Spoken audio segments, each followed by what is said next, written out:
تمام تعریف صرف ایک اللہ کے لیے ہے۔ میں گواہی دیتا ہوں کہ اس کے سوا کوئی معبود برحق نہیں، وہ یکتا ہے، اس کا کوئی شریک نہیں۔ اور میں گواہی دیتا ہوں کہ ہمارے نبی محمد اللہ کے بندے اور اس کے رسول ہیں۔ اللہ آپ پر اور آپ کی آل و اولاد اور آپ کے صحابہ پر رحمت نازل فرمائے۔ اما بعد، دائی اور علماء حضرات پر واجب ہے کہ وہ کتاب و سنت کی تعلیمات اور صحابہ و تابعین رضوان اللہ علیہ اجمعین کی طرف سے مقرر کردہ اصولوں کے مطابق توحید اور اس کے حقوق کی تعلیم کا مزید اہتمام کریں۔ سب سے اہم فریضہ اس مقصد کی طرف دعوت دینا ہے جس کے لیے اللہ نے مخلوق کو پیدا کیا ہے۔ اسی طرح علماء پر واجب ہے کہ ان نفع بخش علم کی نشر و اشاعت کریں جو اس امت کے سلف صالحین کے منہج سے ماخوذ ہیں، اور لوگوں کو وہ باتیں بتائیں جنہیں جاہل نہیں جانتے۔ یہی سب سے عظیم فریضہ اور سب سے اہم ذمہ داری ہے، جیسا کہ ہمارے رسول صلی اللہ علیہ وسلم کا طریقہ تھا۔ لوگوں کی سعادت اور امت کی عظمت صرف اور صرف مکمل توحید کے حصول اور اس کی صورتوں کو اجاگر کرنے میں ہے، اور امت اس وقت تک خیر و بھلائی سے ہمکنار رہے گی جب تک توحید کا پرچم بلند رہے گا اور سنت محمدیہ کا علم اونچا رہے گا۔ اللہ اس امت کے دین کی حفاظت فرمائے اور اسے ہر فتنے، مصیبت اور برائی سے بچائے۔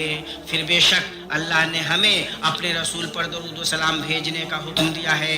اے اللہ، ہمارے نبی محمد پر رحمت اور سلامتی نازل فرما اور ان کی آل اور تمام صحابہ کرام سے راضی ہو جا، اور ان لوگوں سے بھی جو قیامت تک ان کی اچھی طرح پیروی کریں۔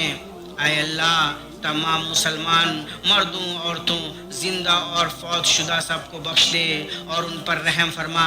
اے اللہ، ہمیں دنیا میں بھلائی عطا فرما اور آخرت میں بھی بھلائی عطا فرما، اور ہمیں آگ کے عذاب سے بچا لے۔ اے اللہ، تو اپنی عظیم رحمت سے مسلمانوں کو ڈھانپ لے، مسلمانوں کے احوال درست کر۔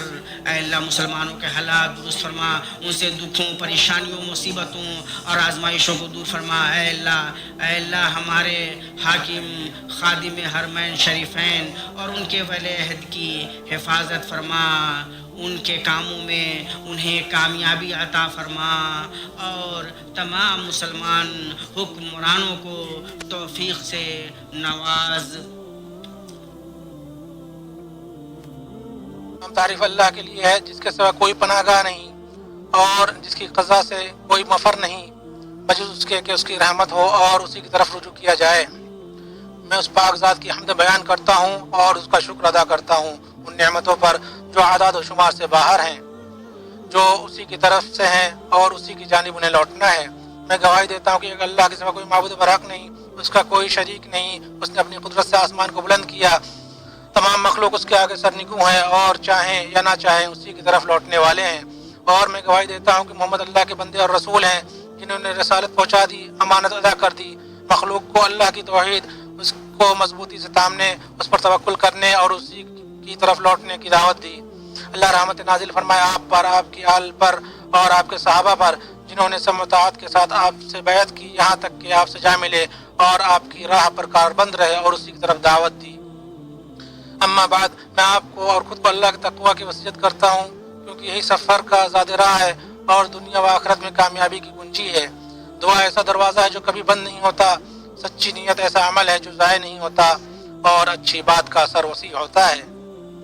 اہل غزہ اور فلسطین کی حالت کو یاد دلانا ضمیر کو زندہ کرنا ہے، اور ہر شخص اپنی استطاعت کے مطابق حصہ ڈال سکتا ہے۔